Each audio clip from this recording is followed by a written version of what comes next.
আমি আসিফ মাহমুদ। আমি ঢাকা বিশ্ববিদ্যালয়ের ভাষাবিজ্ঞান বিভাগের মাস্টার্সে অধ্যয়নরত শিক্ষার্থী এবং বাংলাদেশে বর্তমানে চলমান বৈষম্য বিরোধী ছাত্র আন্দোলনের একজন সমন্বয়ক। আমরা দীর্ঘদিন ধরে কোটা বৈষম্যের একটা স্থায়ী সমাধানের জন্য চাকরিতে বাংলাদেশে যে অতিরিক্ত মাত্রায় কোটা রয়েছে সেটির সংস্কারের দাবিতে আন্দোলন করে যাচ্ছিলাম।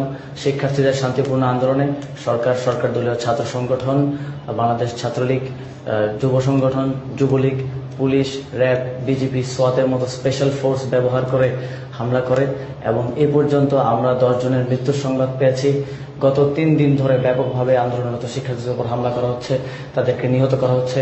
যখন আমি এই ভিডিও রেকর্ড করছি তখনও আমাদের প্রাইভেট বিশ্ববিদ্যালয়ের শিক্ষার্থীরা আন্দোলন করছেন, তাদেরকে গুলি করা হচ্ছে।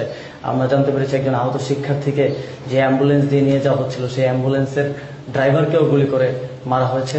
শিক্ষার্থীরা শান্তিপূর্ণভাবে তাদের দাবি আদায় করতে চাচ্ছিল, কিন্তু সরকার শিক্ষার্থীদেরকে দমন পীড়নের জন্য শিক্ষার্থীদের যৌক্তিক দাবিতে মনোনিবেশ না করে তাদের উপর হামলা করেছে, যে কারণে শিক্ষার্থীরা অত্যন্ত ক্ষুব্ধ হয়েছে।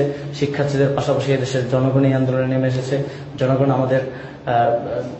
অভিভাবক হিসেবে শিক্ষার্থীদের পাশে দাঁড়িয়েছে এবং আমরা আহ্বান জানাচ্ছি আর রাজপথে নেমে আসুন, আমাদেরকে রক্ষা করুন।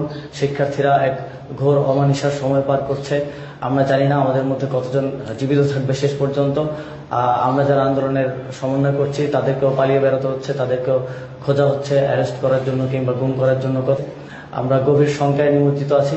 বিশ্ববাসীর প্রতি আহ্বান থাকবে, আপনারা এই আন্দোলনের দিকে একটি ক্লোজ লুক রাখুন, আপনারা অবজার্ভ করুন এবং আমাদের পাশে দাঁড়ান যে যেখানে আছেন সেখান থেকে।